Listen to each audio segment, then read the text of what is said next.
화엄경 이야기 제13화 환희에 찬 묘한 길. 천궁을 본 대각사 해광. 숭산의 산기슭에 있는 소림산은 권법으로 유명하며 또한 달마대사가 은거하고 있던 장소로도 널리 알려져 있다. 이 소림산은 북위시대에 효무제가 불타선사를 위해 세운 절이다. 불타선사는 인도의 선승이었지만 중앙아시아에서 서역의 여러 나라를 거쳐 북위의 수도 평성으로 왔다. 당시 평성에는 유명한 운강석굴이 건립되고 있었다. 불타선사는 북위시대의 제왕의 모습과 닮은 운강석굴의 거대한 불상을 눈앞에 보고 무척 놀랐을 것이다. 그러한 모습은 현존하는 운강의 제16굴에서 제20굴까지의 불상에서도 볼 수 있다. 유목민이었던 흉노왕의 얼굴은 웅장하면서도 위엄이 있어서 보는 사람들을 압도해버리는 강력함이 있었다. 평성의 성 안에 살고 있던 대부호 강가는 불교 신자였는데 불타선사를 위해 벼론을 세워주었으므로 선사는 그곳에 머물면서 오로지 참선에 열중하였다. 효무제가 수도를 낙양으로 옮기자 불타선사도 함께 낙양으로 가서 숭산에 살기도 하고 낙양의 선원에 거주하기도 하였다. 그때 13살의 해광이 아버지의 손을 잡고 낙양으로 왔다. 이 해광은 바로 훗날 율종의 대덕인 동시에 화엄경 연구의 권위자가 된 사람이다. 아버지와 함께 불타선사의 선원에 도착한 해광은 4월 8일에 선사로부터 삼귀계를 받았다. 불교도가 될 것을 맹세했던 것이다. 선사는 타오르는 화염처럼 빛을 발하고 있는 해광의 눈을 보고는 보통 사람이 아니라고 생각했다. 경을 읽어도 기억하는 것이 빨라 그해 여름에는 드디어 출가시켰다. 보통 사람과는 다른 재능을 보인 해광은 선사의 지시에 따라 먼저 계율에 대해 공부하였는데 이로 인해 해광은 유락의 거장이 되었던 것이다. 당시 인도에서 낙양으로 온 능라마제는 십지경의 주석서인 세친의 십지경론을 중국말로 번역하고 있었다. 해광도 그 번역 사업에 참석하고 있었으므로 그가 십지경과 십지경론에 정통해 있었음은 당연하였다. 십지경이란 화엄경의 십지품을 말하는 것인데 인도에서도 독립된 경전으로 유포되고 있었다. 십지경론의 내용에 정통해 있던 해광은 화엄경이나 십지경은 물론이고 그 밖의 대승경전 및 사분율에 대해서도 주석서를 저술하였다. 당시의 이름난 유학자들은 해광의 학덕을 존중하여 성인으로 받들었다고 한다. 해광은 단순히 불교학자만이 아니라 영능자이기도 했다. 어느 해 가뭄이 계속되자 사람들은 해광을 찾아와서 비를 내리게 해달라고 부탁했다.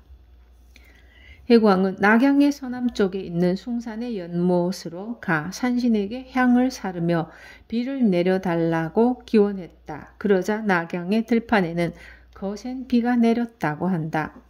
북제시대가 되면 해광은 북제의 수도 업으로 초청받아 종교 대신인 국통이 되어 종교 행정에도 탁월한 수완을 보였다. 그가 임종하기 하루 전날에도 마차를 타고 행정관청으로 향했는데 대각사 문을 나서자마자 지붕이 무너지고 관청에서 근무 중에도 책상 위에 흙덩이가 떨어졌지만 평소와 다름없이 태연자약했다고 한다. 드디어 임종에 이르자 숨이 끊어지려 하자 천궁이 내려오는 것을 보았다. 그 천궁이 도솔천궁이었는지 화엄경 십지품에서 설하는 타화자재 천궁이었는지는 아무도 아는 사람이 없다. 다만 천궁으로 영접받아가서 훌륭히 왕생했을 것이라고 생각할 뿐이다. 그때 그의 나이는 70세였다. 훗날 화엄종의 대성자 법장은 그의 저술 화엄경 전기 권이에 해광의 전기를 수록하여 그의 유덕을 기렸다.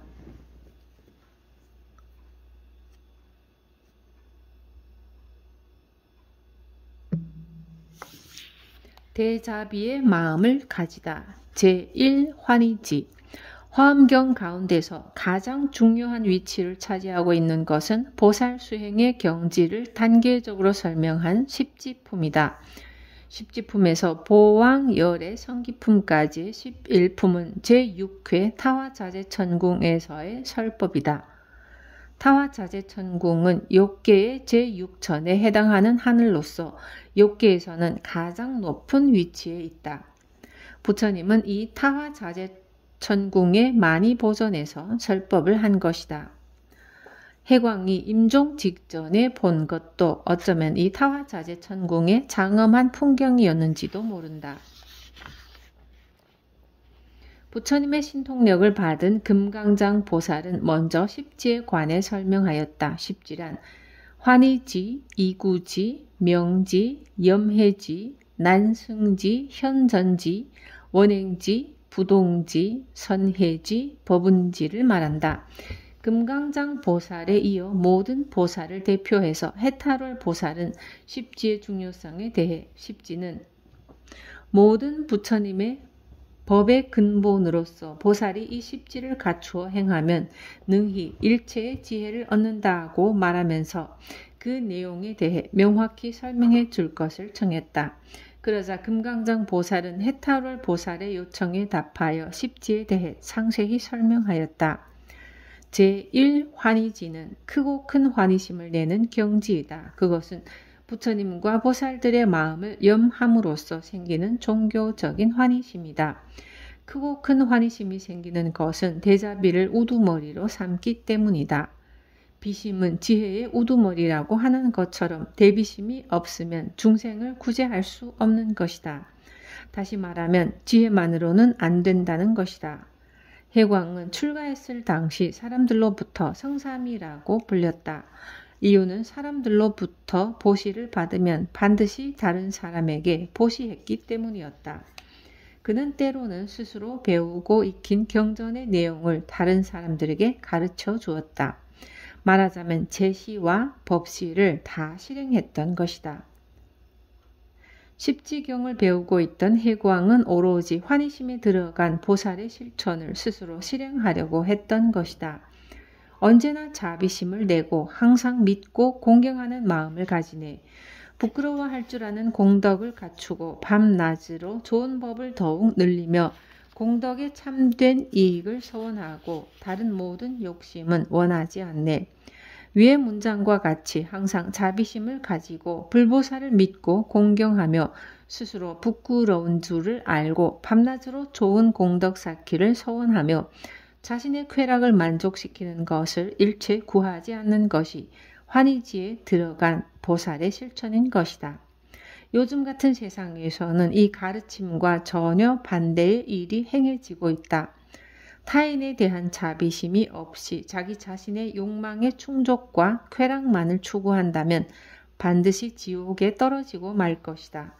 언제나 자비심을 갖는 것, 이것이 환희지에서의 수행인 것이다. 그렇게 하기 위해서는 큰 서원, 즉 원심을 가지는 것이 중요하다. 삼취정계 제2이구지. 다음은 제2이구지로서 여기서는 번뇌의 더러운 때를 버리고 청정한 계율을 지킨다. 먼저 삼취정계를 설하는데 삼취정계란 섭률의 계, 섭선법계, 섭중생계를 말한다. 섭률의계는 일체의 악을 끊고 계율을 지키는 것으로서 구체적으로는 살생을 하지 않고 도둑질을 하지 않고 사음하지 않고 거짓말하지 않는 것 등을 지키는 것이다.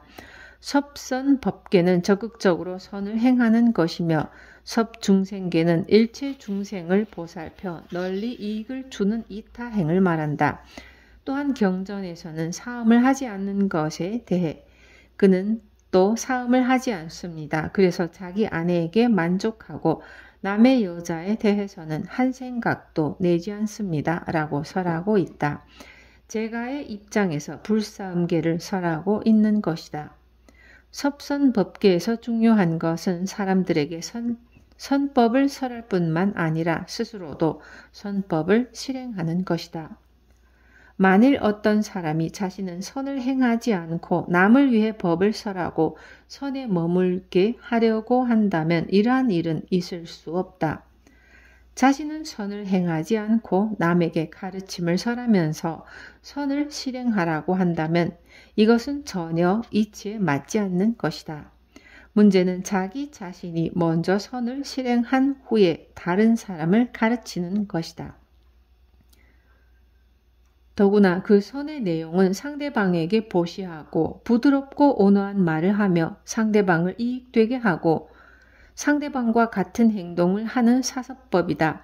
다시 말해 여기서 말하는 선의 실행이란 대승보살의 실천으로서 가장 중요한 이사서법을 실천하는 것이다. 그러므로 제2이구지에서 삼취정계를 설하는 것은 매우 중요하다. 불타선사가 해광에게 먼저 계학을 배우고 익힐 것을 가르친 것은 바로 이 때문이었다. 불타선사는 해광에게 다음과 같이 말했다. 이 사미는 보통 사람이 아니다. 만일 대계를 받으면 먼저 유를 잘 들어라. 해능의 비범한 재능을 꿰뚫어 본 불타선사는 먼저 계율에 대해 배울 것을 권했던 것이다. 계율은 지혜의 근본이므로 재능이 있는 사람이 아니면 쉽게 이해할 수 없으며 경론만을 학습하고 있으면 계율을 가볍게 여기게 될 우려가 있기 때문이다. 또한 계율을 가볍게 여기는 마음을 가지게 되면 불법을 위기에 빠뜨리고 수행에 장애를 가져오기 때문이다. 이 불타선사의 가르침에 따른 해광은 도복율사 아래서 유락을 전수받았으며 사분율을 실행하였다. 이러한 유락의 공부가 해광으로 하여금 위대한 인품을 가지게 한 근거가 되었다는 것을 잊어서는 안 될 것이다. 불법의 귀중함 제3명지. 다음에 제3명지는 발광지라고도 한다. 먼저 제3지에 들어가려면 10가지의 깊은 마음이 필요하다고 설한다. 10가지의 깊은 마음이란 첫째는 깨끗한 마음이요. 둘째는 씩씩하고 예리한 마음이며 셋째는 싫어하는 마음이요. 넷째는 욕심을 떠난 마음이며 다섯째는 물러나지 않는 마음이요. 여섯째는 견고한 마음이며 일곱째는 밝은 마음이요. 여덟째는 만족이 없는 마음이며 아홉째는 훌륭한 마음이요. 열째는 큰 마음이다. 번뇌를 떠나 불도를 구하기 위해 필요한 10가지 마음이다. 여덟째의 만족이 없는 마음이란 만족함이 없이 꾸준히 끊임없이 추구하는 마음을 말하는 것이다. 설하는 바 그대로 행하는 자는 곧 불법을 얻게 되리. 다만 말로만 그친다면 그런 일은 있을 수 없네. 위의 말처럼 가르침대로 실행하지 않으면 진실로 불법을 자기 것으로 만들 수 없다. 다만 입이나 머리로만 그럴 것이라고 생각해서는 안 되며 가르침을 실행하는 것이 무엇보다도 중요한 것이다. 이것을 십바라밀 중에서 말하면 인욕바라밀과 정진바라밀을 중시하는 것이 제3명지이다. 불법을 구하기 위해서는 어떠한 괴로움도 참아야 된다고 하는 것을 경전은 다음과 같이 설명하고 있다. 불법을 구하기 위해서는 때로는 아비지옥의 고통도 받네. 그런데 인간의 하잘것없는 갖가지 고통쯤이야. 아비지옥은 극악무도한 사람이 가는 지옥 가운데서도 가장 괴로운 곳으로서 고통을 받아 끊임없이 울부짖는 아비규환의 장소이다. 그런데 불법을 구하기 위해서라면 아비지옥의 고통까지 받아도 상관없다고 하는 것이다. 아비지옥의 고통에 비한다면 인간 세계의 고통쯤이야 문제가 안 되는 것이다. 이러한 것을 참고 견딜 수 없다면 불법을 구할 수 없다. 또한 경전은 다음과 같이 말한다. 밤낮으로 항상 정진하고 듣고 받아들여 게으르거나 싫어하지 않으며 즐겨 이 법을 독송하고 지녀 오직 법만을 귀하게 여기네. 밤낮으로 항상 정진하여 나태함이 없어야 하고 열심히 경문을 듣고 독송해야 한다고 한다. 해광이 젊었을 때 불타선사 아래서 결코 흔들리지 않는 마음으로 경전을 연구하고 있던 모습이 바로 이와 같았을 것이다. 온 정열을 다 바쳐서 오직 불법만을 귀하게 여기고 다른 모든 것들은 희생하는 것이 도를 배우는 마음가짐인 것이다. 묘한 구슬 제3염해지. 다음은 제4염해지이다. 지혜의 불이 번뇌를 태워버림으로 염해지라고 한다. 여기서는 먼저 사정근, 사여의족, 팔정도를 닦을 것을 요구한다.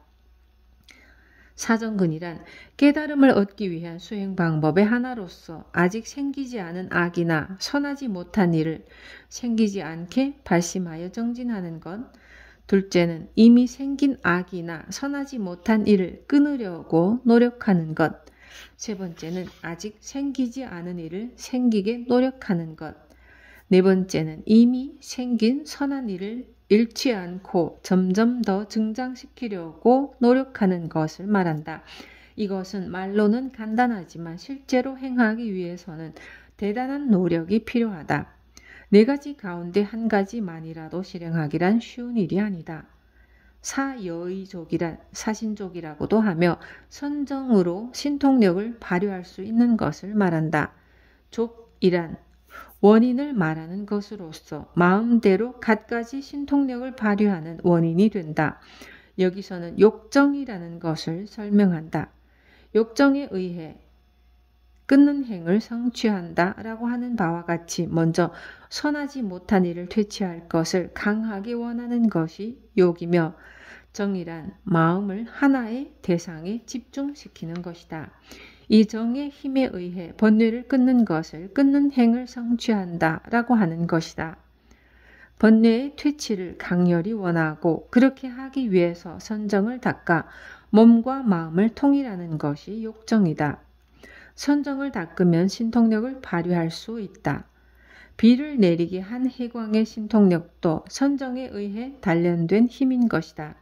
당시 어떤 군인이 승려들로부터 세금을 받고 사찰의 재산을 군비에 충당하기 위해 감히 반대하는 자는 사형에 처한다 라는 포고를 내렸다. 그때 승관이었던 해광은 세금 징수에 과감히 반대하였으나 승려나 사찰로부터 절대로 세금을 받아서는 안 된다는 주장을 한 그에 물러서지 않는 힘은 선정에 의해 단련된 것이다. 반대하는 사람을 죽인다고 하면 보통 사람들은 반대할 용기를 잃게 된다. 생명을 건 주장을 할 수 있었던 것도 선정의 힘에 의해 단련되어 있었기 때문이다. 보살이 이 제4지에 머물면 천억의 악마도 청정한 도를 파괴할 수 없다. 그것은 마치 투명한 구슬이 진흙 속에 빠지거나 비를 맞아도 결코 맑고 깨끗함을 잃지 않는 것과 같이 제4지에 머물면 그 지혜도 청정하게 되어 어떠한 유혹에도 흔들리지 않고 그 청정함을 유지하는 것이다. 무명의 어두운 길을 넘어서 제5난승지. 제5난승지에서는 끊기 어려운 무명을 끊을 수 있다. 이 단계에 오르면 먼저 고집멸도의 사성제, 세제, 제1의 제 등 갖가지 진리를 알 수 있게 된다. 여기서 제란 진리를 말한다. 세제와 제1의제를 아는 것은 어려운 일이다. 세제란 세속의 입장에서의 진리를 말하며 제1의제란 최고의 진리를 말하는 것이다. 경문에 보살은 중생의 뜻을 따라 그들을 기쁘게 하기 때문에 세제를 알고 일승을 통달하기 때문에 제1의제를 안다고 하는 것처럼 중생을 기쁘게 함으로써 세속의 진리를 아는 것이다. 해광이 비를 내리게 하고 세금 징수를 못하게 하고 사람들에게 물건을 보시한 것은 모두 세속의 진리를 분별하고 있었기 때문이다. 인간이 살아가기 위해서는 세속의 생활을 하지 않을 수 없다. 살아있다고 하는 것은 밥도 먹어야 하고 잠도 자야 하고 돈도 벌어야 하는 일상생활을 영위해 가는 것이다. 해광의 경우에는 승려가 되어 말년에는 승려들을 통솔하는 국통과 같은 사회적으로 높은 지위에 올랐다. 그러는 사이 갖가지 고통과 만났을 것은 당연하다. 해광이 세속의 일로 괴로워하고 있을 때 불타선사는 해광을 불러 너를 득도시켜 마음으로 과향을 전하고자 할 뿐이다. 어찌 구질구질하게 세상사에 끄달리겠느냐. 국통의 직분은 내가 맡을 일이 아니다. 어찌 스스로 번잡게 하느냐라고 말했다. 불타선사가 해광을 제자로 삼은 것은 선의 수행과 그 경지를 전하고 싶었기 때문이다. 그러나 해광은 국통이라는 세속적인 임무와 선정의 실천을 훌륭히 해내었고 그것은 십지품 제5난승지의 가르침을 몸으로 실천했기 때문이다. 제5난승지에서 연마한 지혜와 선근은 모두 중생을 구제하기 위해서였다. 경문의 일체의 선근을 쌓는 것은 일체 중생을 구제하기 위함이고 일체 중생을 위해 안락함을 구하기 위함이며 일체 중생을 이익되게 하기 위함이네 라고 있는 것처럼 일체 중생의 고통을 덜어주고 해탈시키기 위해 선근을 쌓는 이가 난승지에 머무는 보살이다. 이 난승지에 머무는 보살은 염자 혹은 지자라 불리기도 하고 견신자, 수혜자, 득신통자 등 갖가지 이름으로 불리기도 한다. 일체의 모든 것을 잊어버리지 않고 기억에 뛰어난 사람이라는 의미에서 염자라 부르며 결정적인 지혜를 가지고 있기 때문에 지자라고 부른다. 라고 하는 것과 같이 지혜로서 모든 일들을 결정할 수 있으므로 지자라 하는 것이다. 또한 계율을 버리지 않기 때문에 마음이 굳은 사람이라고 한다고 하는 것처럼 계율을 지키는 사람은 견심자이다. 해광은 뜻을 세운 후부터 조용히 개업을 엄격하게 닦았다고 하는 것처럼 출가 후 일생 동안 계율을 지키면서 조용한 생을 보냈던 것이다. 해광이야말로 바로 경문에서 말하는 견심자였다. 또한 경문은 선정을 잘 닦기 때문에 신통을 얻은 자라고 하는데 해광은 또한 득신통자라는 이름으로 불릴만 하다는 것에 대해서는 앞에서 설명한 것과 같다. 보살이 이 난승지에 머물면 다음과 같은 서원을 세우게 된다. 나는 모든 중생의 머리가 되고 뛰어난 이가 되며 내지 모든 중생들이 의지하는 사람이 되리라. 중생을 구제하기 위한 주인공이 되고 세상에서 가장 뛰어난 사람이 되며 일체 중생들이 의지하는 사람이 되겠다고 하는 것이다. 중생들을 참으로 불쌍히 여겨야 하네.